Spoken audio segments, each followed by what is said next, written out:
When she picked us up, the agency, there was a van. Gipasod niya sa van. Pagsulod pa lang na ako sa van, lahi na akong feeling.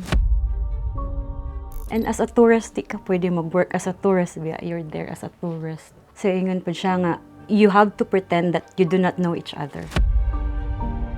Pag-abot na ako og Singapore, gikuha nila ako ang passport. And dito na ako na-realize nga, dili ay mao ang work nga ako ang gina-expect.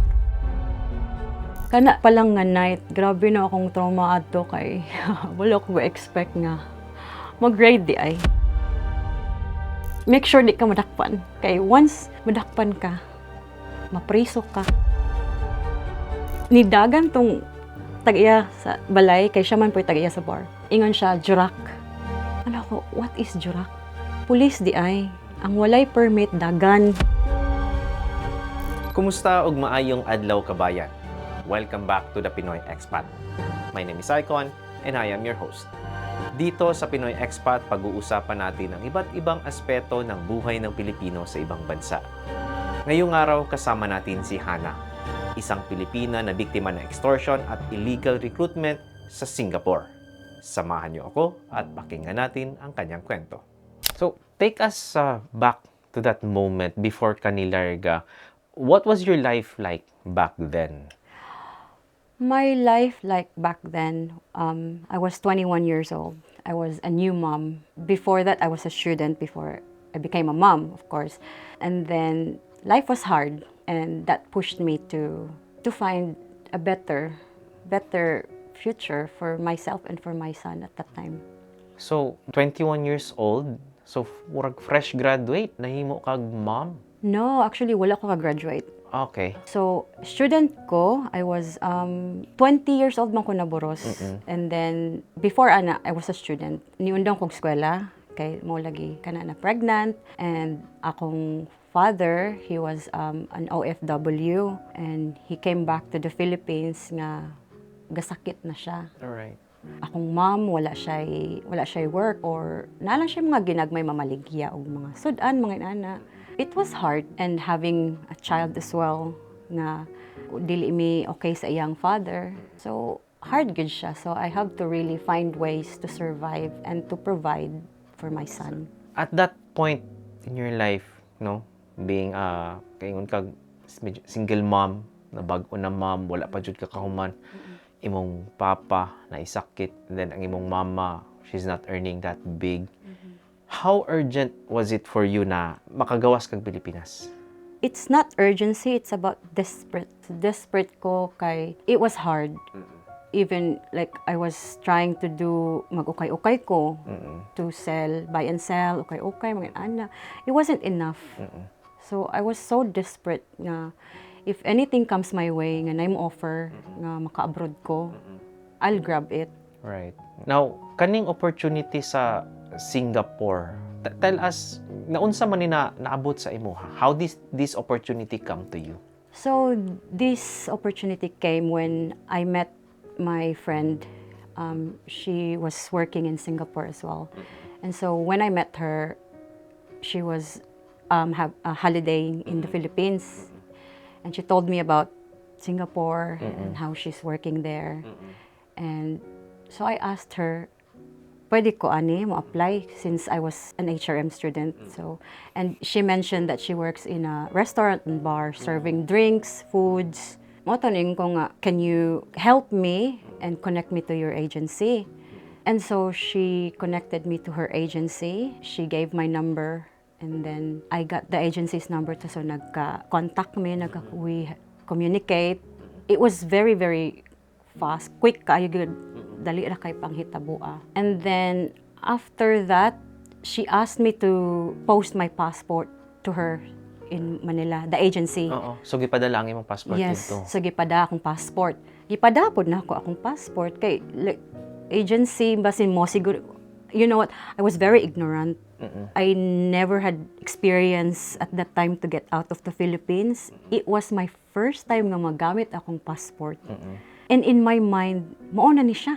This is my opportunity to get out of the Philippines and give my son a good life to provide for him. Unya, at that time na storya sa imuha ang imong friend about sa kanina opportunity? Wala ba nisod sa imong huna-huna, or like what made it seem legit and safe para sa imuha? At that time, wala na ako kahuna-huna og legit ba siya or safe ba siya. In my mind lang yun, my mind was so conditioned that I need to get out of the Philippines. I need to find a job. I need to provide. Because I know her, that friend of mine. I don't think nga joke na to siya. Or dadon ka niya sa Or dili dad-on maayo? ko niya sa dili maayo. O to siya nga, ni go lang yun ko. So, imong gipadala ang imong passport. How long did that take na from nagstorya mo until nagipadala mo imong passport? Pila man na siya ka weeks or... Oh, not weeks. Days lang siya. Okay. Days lang yun siya. Dayon, pagpadaan sa passport, na-receive na niya, nag-ingon din siya nga, okay, get ready, because may ticket na kayo to go to Singapore. Okay. It was really quick. And then, she said nga, there's also one lady that will go with me to Manila. And then, in Manila, the agency will meet us, will pick us in Terminal 3. Right when she picked us up, the agency, there was a van. Gipasod niya sa van. Pagsulod pa lang na ako sa van, lahi na akong feeling. Ngit-ngit ang van, nga gabiin na to siya nahitabo. Then gibriefing mi niya, she said that we are going to enter Singapore as a tourist. Dito na, grabe na akong, saan akong sudlan? Because I thought that, ang lagi mag-work me. And as a tourist, di ka pwede mag-work as a tourist. You're there as a tourist. So, ingon pa siya nga, you have to pretend that you do not know each other. So, while mag-line daw may sa immigration, we don't talk, nothing. Like, pretend that you're going there on your own. Right. And then, at that time, nagiinan ka na, okay, mamakak mo sa immigration, ha? Musod mo as tourist, ha? Very first instinct pa lang nimo murag lahi naman ni pagsud pa lang sa van. Unsa may giingon sa agency, sa nagtagbo sa imuha or sa agency, unsa i-promise sa imuha that bisan pag naanay mga for you murag naanay red flags, ni padayon gihapon ka sa opportunity? Ang iyang gi-promise is when we get there, tagaan daw mi og working, dito na daw i-process ang among working permit nga to work, but our entry will be a tourist. Mo na iyang ingon din, ingon siya nga it will be good daw, it's like serving drinks, serving foods. Since it's a bar and restaurant, so kanang lipay-lipay, di ba? Sa ngalan nga bar siya. Ni go jud ko. And then eventually nakalahos mo sa immigration. Unsay sulod na hinahitabo? Actually, ako ra ang nakalahos. Okay. So kato akong two other women with me, na-offload sila. Oh. Yes, na-offload sila. So, I went through the immigration, so we had to pretend that we don't know each other. So, I was on my own. So, first immigration officer, it was the first time that I used my passport. He wasn't satisfied, and he didn't believe that I'm going there as a tourist lang. He told me to go to a different window. That was the higher officer. And then, gitanaw ko niya. Tanaw niya akong passport. Gistampan din niya. So, nag-go ko. Like no questions Yes, no asked? questions asked. Nitanaw lang siya sa ko. Okay. Then go. Nakaingon ko. Oh, God. Pero wala na. Kulba na kay akong heart. Ato nga. Kay, syempre no, ang akong adtuon work. Anya, tourist di ay. Wala ako kabalo what will happen to me. I don't know what life waiting for me in Singapore. So wala nakalahos ang imong duha ka kauban, ikaw lang ang nakalahos sa Singapore. Unya, pag abot nimo dito, what was going through your mind? Unsay nahitabo? So, naapa ko lang ko sa boarding gate. Wala pa mi lupad pa ingong, wala pa ko nilupad pa ingong Singapore. Gi-text na ko ang agency. Murag wala sila kalusot ingon tong babae sa agency nga na-offload lagi sila, and it was just me nga successful. And there will be someone that will pick me up in the airport when I arrive in Singapore. I was really having second thoughts. Should I go through? Or do I have to go back? Or should I say something? But then I told myself, go. You don't know that maybe this will be your stepping stone. Then my mind was so conditioned at that time that I want to get out of the Philippines. I want to provide. Mao gyud na ang akong mindset at that time. Buhaton ako ang tanan to provide.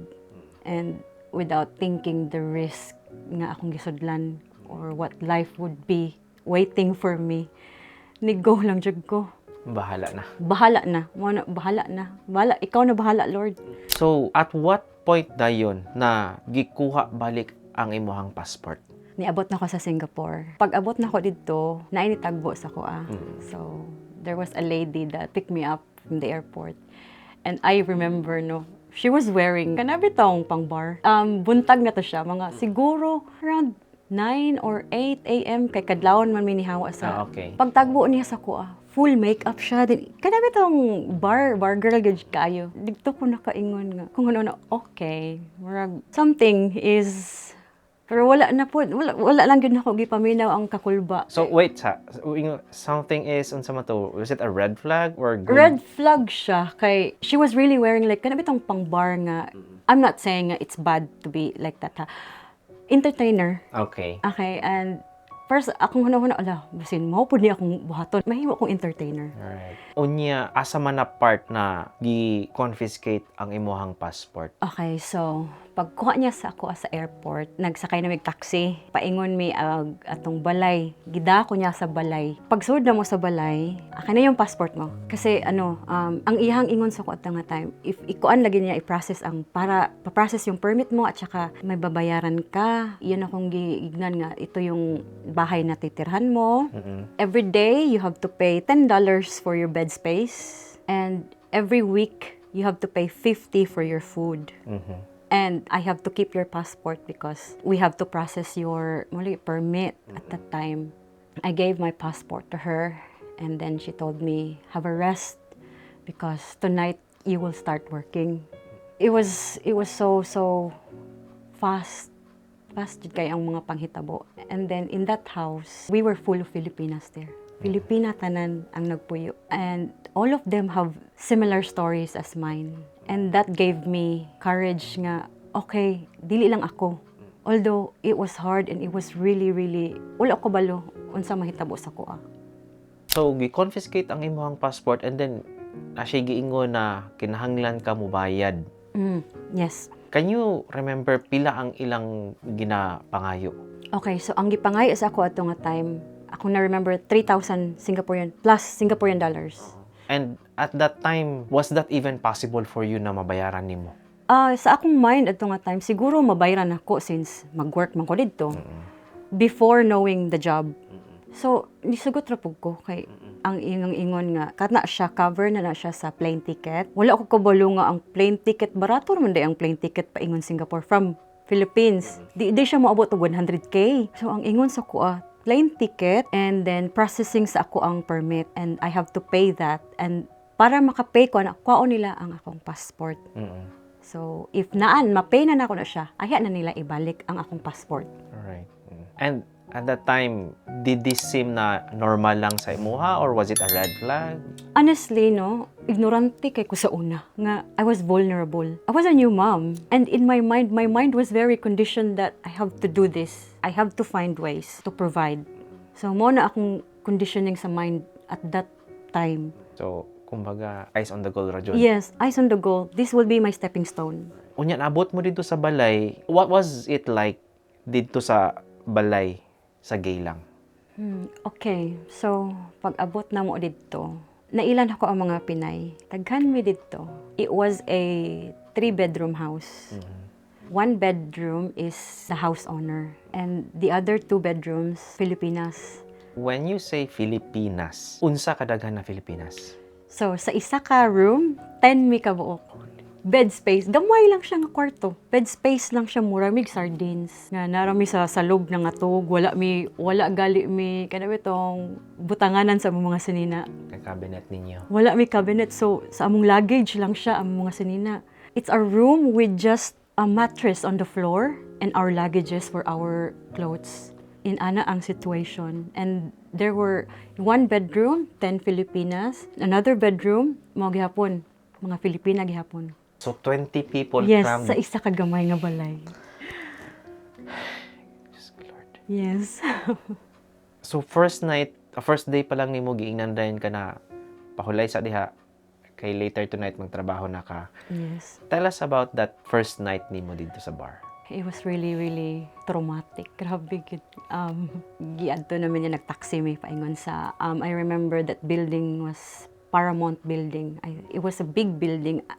Sa iyang pinakaubos is the bar. So daghan kay na siya galing niya mga bar. Pag adto na ko dito, gipasuot ko og dress. Nga kana bitong pang bar. Entertainer gid siya. Kana pa lang nga night, grabe na akong trauma adto kay wala ko expect nga mag-raid di ay. Raid. Yes, raid. Na kanang mag-check sa imong permit, and if wa kay permit, dagan jud ka. Make sure di ka madakpan. Kay once madakpan ka, mapriso ka.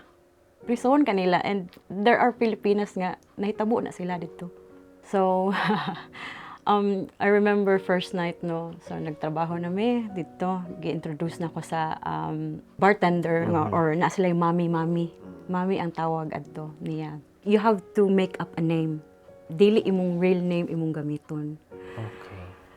And then that night, nidagan tong tag-iya sa balay, kay siya man po'y tag-iya sa bar. Ingon siya, jurak. Ano ko, what is jurak? Police di ay. Ang walay permit, dagan. Wala na. It's like kamutanan. Naay, ang uban na ko kauban sila yung mga permit, pero daghan po mi nga walay permit. Okay. So pag ingon sa akong kauban, takbo ka, wala kang permit. Dagan ko, Tito Icon. Nga, naka-high heels ko. Nidagan jud ko. Lord, sama ni Lord. Wala ko kasabot. Nakita na ko akong mga kauban, huy, ano man ni siya. Ganyan talaga. Kasi wala tayong permit, takbo tayo para hindi tayo mahuli ng jurak. And then katong nahitabo na ang pag-raid, gadagan ka naka-high heels, no?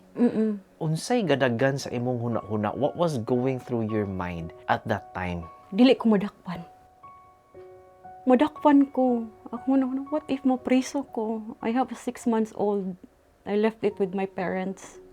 I don't want to go to jail. Wala ko'y choose. Ay nga po ko, atong nga time, ako mo adto. Wala among ko'y passport, kikikuha nila akong passport. Wala ko'y kaadtuan, wala ko'y kwarta. I have to go back to that house. Nakita na ko akong mga kauban, mga housemates na ko. Nitipo ko sa ilaha. So wala kay choice, balik ka sa balay. And that's the first night. That was the first night. And first night was very traumatic already. Wala na ako kasi kaingon ako nga. Tagan ko gi-reach out except sa akong family. Because I did not told my parents, I did not told my brothers, or even my cousins nga. Mao ni nahitabo sa ko diri. I was embarrassed and I don't want them to worry about me. In my mind, kaya ni nako. Malagpasan ni nako. This too shall pass. Mao ra gid na ako ang ginakapitan adto nga time. Moving forward, first night pa lang daan, traumatic na kaayo. What was the successive nights? How did they look like? Pagka second night, dito na ko na found out nga aya ra day ko makasahod if someone will buy me a drinks. So wala mo'y No. fixed salary. There was no fixed salary. If naay mo, for example, mo table sa imuha, man ang word mo table and mo buy og drinks sa imuha, ay ra ka makasahod. Tigtugid ko na hugno nga, unsaon ako pagkakwarta nga palitan ko nila og drinks. Unsaon ako pag-convince. There was one Filipina said, kung ano niyo mo sila kanang lambing-lambing. Kana lagi entertainer gyud siya ang labas niya. Ang sistema niya, by points man siya. So, kung palitan ka og drinks, different prices siya. For example, kung palitan ka og tequila, so naa kay 10 points. So, kung wala kay points anang agabi, mahimo kang dishwasher or cleaner. Di ba, exploitation kaayo siya. In every sense of the word, exploitation jud siya. Yes. So, gidawat na nako every night nga walay mo palit na kong drinks. Kay di man sa ingon nga ignorante ko og mga barbar. Kay bargoer po ko before. Sa akong pagkadalaga, mahilig ko og barbar. So, it's not new to me. Pero kanang mag-work ka and you will only get paid if someone will buy you a drinks. That was very hard for me at that time. So katong na-realize nimo na di ay ka masulduhan, wala di ay fixed na salary o makasuldo ra di ay ka kung palitan ka nila or nakay-tip. How did that change how you saw your situation? It changed a lot because at some point, murag feeling na ko, wala na ko'y pag-asa siguro, ani, oy. Murag, saon na lang ni nako. Because how do I get my passport back?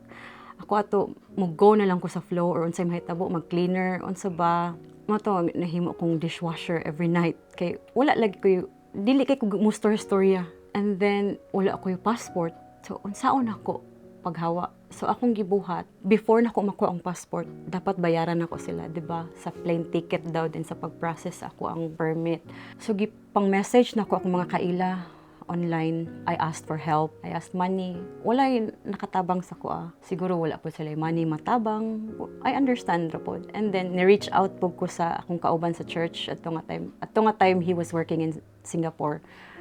Ni-reach out ko sa iya nga, Kuya, help me, this is my situation here in Singapore. Instead nga, tabangan ko niya, wala siya matabang, gisermonan pa ko niya. Siya, mauna diha. Wala ni mo giusisi before ka ni sulod, ana. So nawalaan ko pag-asa. I-accept na lang nako akong faith at nga time. Og unsa mo mahitabo, siguro mao ni siya, basta dili lang ko magpadakop or dili lang ko mapriso, mag-wait na lang ko kung naamang kay permit, ako na lang nang hulaton. And then, for the following nights, unsa pa'y nahitabo? Gasigi og grade. I also remember, there was one night na grade nga nidagan na pug ko. Hapit ko nadakpan. So nitago ko og kanang mga bush. So nitago ko. And then, naay car nga nidagan. Nga, nakita po na ko, naay babae ni Sod. Nga, nakabar po siya, bar attire. Ni Sod siya sa front seat. So ako po sa akong pagkakulba. Kay, hapit na ang pulis. Hapit, grabe jud tong night nga. Oh my God. Ang gibuhat, nagdagan ng sakyanan. Bihinay ra ang padagan. Ni Sod ko sa sakyanan. Pero nakita na ko, naay isa ka babae ni Sod sa front seat. Ni Sod ko nga, push gid ako akong self nga, masulod ko nga, naay car seat, baby car seat nga gipush gid ako para lang makahawa ko ato nga sitwasyon nga dili ko madakpan. Oh my God. Ito na success, wala ko nadakpan. Naputoy one night raid gihapon siya. Nagdagan-dagan ko, paingon ko og bus stop. Kay muli na lang ko dito sa balay nga akong gi-stayhan. Nakamet ko og Singaporean. Nangutana siya sa ko, why are you running? Ano siya? I'm running away from that place. So akong pagka-desperate adto, ako siyang giignan sa akong situation. I don't have groceries, I don't have money, I don't have load, I have nothing. Naluoy siya sa kuan, nangutana siya, asa ka gapuyo? So I gave him my address. The next morning, gidalan ko niya og groceries. Dito na siya nga, I am outside, I am on the streets, come and meet me. I have groceries for you. Kay naluoy siya sa kuha. Then pagsakan ako balik sa tas gikasukan ko sa Pinay, nga kauban ako sa house. Ano siya sa kuha, are you crazy? You're putting us all in danger. Dito na ko na-realize nga, kung mag-selfish ko, akong self-lock muna unaon. If I tell my story and, someone will tell the police or the immigration, kaning mga babae, madamay ni sila because I have to say it. I have to tell the truth. And I don't want to put them in that situation. Ato, wala na nako to gi-entertain katong na-met na ko nga Singaporean nga naghatag sa ko og grocery. Kay ingon akong kauban sa house, you're putting us in danger. And I don't want that. Because those girls to have ambitions in life, they also have goals. Gusto po sila nga ma-okay ilahang life situation sa Philippines and maka-provide sila sa ilang family. Unsa kadugay to na ayha ka nakagawas ato na situation o unsa ang paagi na nakagawas ka? Okay. So after how many nights nga wala jud ko naka-drinks, naay group of friends ni sulod ana nga bar. Pag sulod nila, I remember 4 sila ka buok and they were all professionals. You can really tell by the way they dress. Pag sulod nila, nang duol ang mga girls. Ni duol po ko og apil kay what if mapalitan po ko og drinks. Nya sa katong nga group nga ni duol apil ko, ako ra ang pinakahilom. And then naay isa ka person sa katong nga group nga ni Sod nga sige siya og tan-aw sa kuha. Curious siya sa kuha. Nganong hilom kay ko. So nag-ask siya, kumusta? Or how I'm doing? Diritso ko ningon, I'm not doing good. I'm very desperate to get away from this place. I told him about my situation. I don't know, istorya lang kung I don't even know him. And I told him that I have a son. I left him with my parents. He's only 6 months old. Dito siya na-move sa kong story. Kay, ano siya nga, I don't belong here. You belong with your child. Your child needs you. He's only 6 months old. You have to go back. And I have no choice because I need to provide for him. And dito siya nga, naluoy siya sa kuha. Until, gasige na siya adto din after ito nga night, na interested siya sa kuha. Gihatag man gud niya iyang real name, Gi-search na ko siya sa Google and he's a real person. He has a good background. Sa iyaha jud ko nakasuway nga wala ko nahimong cleaner, wala ko nahimong dishwasher. And I told him, unsaon ako akong situation na siya. Don't worry. 5 times siguro nga sige siya balik-balik siya. I will pay your debts so you can go back home. Your son needs you. You don't belong here. Muna yung ingon sa ko. Grabe yun ako. Grabe. Ang hilakad nga time nga. Wala ko sabot. Lord, thank you Lord kay. You sent someone as an instrument to help me get through this situation. Then wala siya gipangayo nga anything in return. Thank you jud kay sa iya. And until now we're still friends and I'm so grateful for him kanang ma-recall na ko akong time nga nako dito. I-message ko na ko siya. Thank you so much. Thank you. You changed my life. You did. You really did. Then mo to. Sorry kayo. That's fine. So katong customer na ni tabang sa imuha kapila nagbalik-balik. Uwa ka kailan niya. Wa ko kailan niya. Gihatag niya ang iyang tinod na pangalan and all. What made you feel that you could really trust him? He was so genuine. He told me about his life. He told me about his children. He told me about his position sa iyang trabaho. Na-prove na ako, kay gi-search na ko siya pag abot na ko sa balay, kay na may computer ang tag-iya sa house nga, pwede may makagamit to connect to our family. Gi-search na ko yung name. Tinuod man jud ang iyang mga gipang storya sa kuha. So dito na ko na-prove nga, okay, he might help me. He could help me. And then at that time na katong balik ta kadali katong very first moment na nakita ka niya, diretso din ka ni storya sa iya I mean, sa imuhang kaagi ba, current situation. What was the rationale behind, just telling him, well, kabalo ka sa risk, pero based on what you said, murag wa na ka naguna-una sa risk. Unsa may rationale ni mga to? Ako lang makahawa ko dito.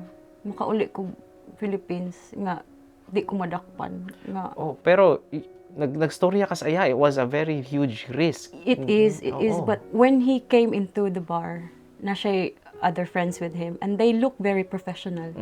They are professionals, and I don't know how, pero na ako'y strong feeling adto nga time nga, okay siya nga tao, and I don't know nga why, pag-mention ako, I have a child back home, 6 months old, digto siya na move sa ako, nga, gi-question ko niya, why would you leave your child? I don't have a choice. Or maybe I do have a choice, but at that time, that was the choice that I had. So gitabangan kiniya, and he said, don't worry about it. Unsay nahitabo, gihatag ni ang kwarta sa imuha, gibayaran niya dito sa... No, ang nahitabo, so gasigi na siya adto. So siguro sa ihapon adto nga time gina-clear pa niya nga sakto ba akong gipang storya or was I telling the truth? And then wala ba ko nito adto nga tinud-on niya or unsa ba. Nibalik siya, nagda siya og cash. Gihatag niya dito sa babae nga nagkuha sa akong passport. Okay. Katong nitagbo sa kuha sa airport. Itong mami-mami nila. Oo, mami-mami nila. Dayon the next morning gibalik na akong passport. And then gibook ko niya og ticket. Okay, when you say gibook niya, kinsa ni ang nagbook sa imuha?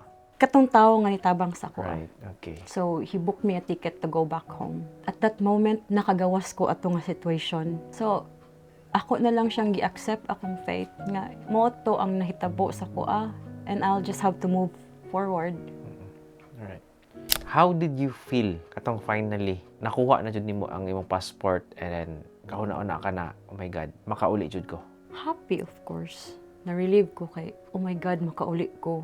Although, dili mo akong ga-expect ko nga maka-work ko to provide for my child, diba? Pero na-happy ko kay, wala na ko sa situation nga 50-50. Although nasad po ko kay, dili mo akong ga-expect. Lahi akong expectation kay, ako mong expectation sa una. Once makagawas ko og Philippines, ma-okay akong life. Because, in the Philippines, walay opportunity sa kuha. Or even if there will be, it won't be enough, I think. I know we will survive, but bare minimum siguro. And I want to give him the best life that I believe he deserves. So, karon the story is out. Yeah.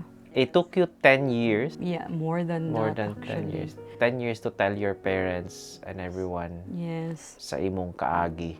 What made it so difficult to share that part of your story? I was embarrassed. Right. I was so embarrassed of what I went through. But you were a victim. I know I was a victim, but at that time, because I was very desperate, manggod. I don't know if I tell my mom or my dad nga, mo ni ang nahitabo sa ko. They would, oh, mauna, kay wala ni mo gina-check og tarong. And I was embarrassed because sa bar siya, akong mga igsuon, manggod, mga okay sila. Then, I don't want to put their names or into something nga di sila ganahan. So, I kept it to myself for a very, very long time. They had no idea nga mo to'y nahitabo sa ko. Although, gasigi ko og kanang adto nga time, I'm not okay, pero I'll be fine. Ako lang ginakuan, homesick ko. So katong time na niuli ka, like just 2 weeks, unsay reaction sa imong mama kay wala man ka niingon, unsay nahitabo, unsay reaction? Tingala siya, dali ra kay ko. Wala ako naka-work, wala ako naka-permit. I have to go back. Pero she had no idea nga inadto di ang nahitabo. So all the while, all she knows is wala ka nakakuha og work permit. Wala ako nakakuha. Unya, katong time na niingon na jud kanila finally kung unsa jud ang nahitabo 10 years ago. Ang first na ko ang giistoryahan was my papa. So this was 2 years before he passed away. So he passed away in 2024. So after the pandemic, we went back home with my kids. Ako siyang giignan what really happened, you know, the life that I went through. Naluoy siya sa kuha and wala siya kakuan nga motoy nahitabo sa kuang life. But although it happened long time ago, pero naghapon dito ang sadness sa iya nga I went through that. Then sa akong mama, ako siyang gistoryahan during sa wake sa akong papa nga mo ni nahitabo sa ko. Kay naamong good nagka-clash man good me adto then na bring up ang past sa ako among gong mama. Although ako ra may isa ka girl sa mua. Okay me pero dili gyud ingon nga gina-story ginako ang kanang mga nabati na ako, teacher ko yun sa iya ha. Then, moto, I told her during my dad's wake nga, mo na nahitabo sa kuha. And now, nakadiri, you're sharing your story. What gave you that courage to share your story out in the open? For the longest time, ginakip na ko siya. Kay, I was so embarrassed. But then, when I started living in Australia has opened my eyes in so many ways. And it has addressed my issues as well. So, during the pandemic, manggod, itong time nga isolated kaayo ta, all my traumas, ni-flashback. Ni-flashback siya, and then, that was the time that my partner said, I think you need to see professional. Na-accept na ko akong past, and then, by accepting my past, I was able to share my stories. The sad part, the part where katong story na ko, I was able to share it because I believe nahil na ko. And so now I'm here, I'm sharing my stories because maybe there will be someone out there nga makarelate sa akong stories, or there will be someone out there nga this will be good for them to realize that you have to really check if the company is legit or if it will not put you in a situation where I went through. I want to share it because maybe lang nga na ay ma-inspire or na ay lesson makakuha ang uban nga don't be desperate. Life will always have its up and down, and so don't put yourself in a situation nga ma-50-50 nga wala ka kabalo. Although it's very uncertain man ang life, no, but then you have to especially nga mugawas ka sa Philippines, you have to really know what you're going to enter. Last question before we go. Karon ingon man ka na kanina na sistema kaning imong giagian naagihapon na siya hangtod karon. Oh yes, padayon gyapon siya. Unsa may mga warning signs, mga red flags na kinahanglan i-check sa atong mga kababayan to make sure na kaning dili sila mabutang sa same situation sa imuha? Dapat na adyo kay permit daan to work. Ayog sugot nga padtuon ka nga tourist ra ka. No. Don't be like me nga grabe ka ignorant adto nga time nga wala gyud nako gi-check basta lang kay maka-abroad.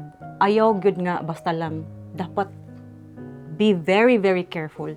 check ang legitimacy sa agency. I-check the people. You have to make sure nga nakay permit to work before ka mo fly outside the Philippines, because you don't know what will happen to you. Same sa akong situation, ang giingon, first, mag-work, and then himong tourist, and then ay na ikuan ang permit pag naa na dito, and then na ay raid. You don't want to go through that. Kay very, very traumatic, and it will haunt you for many years.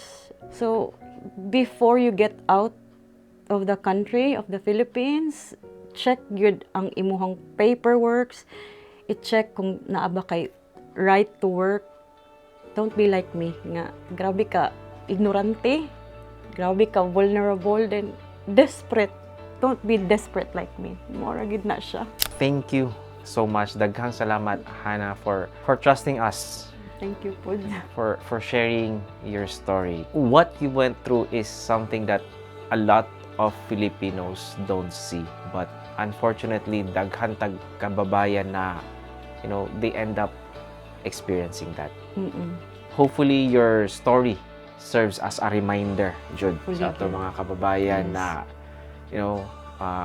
check jud tanan, make sure na sakto ba jud ni, tinuod ba jud ni, ask the right questions, and lastly, to look out for each other.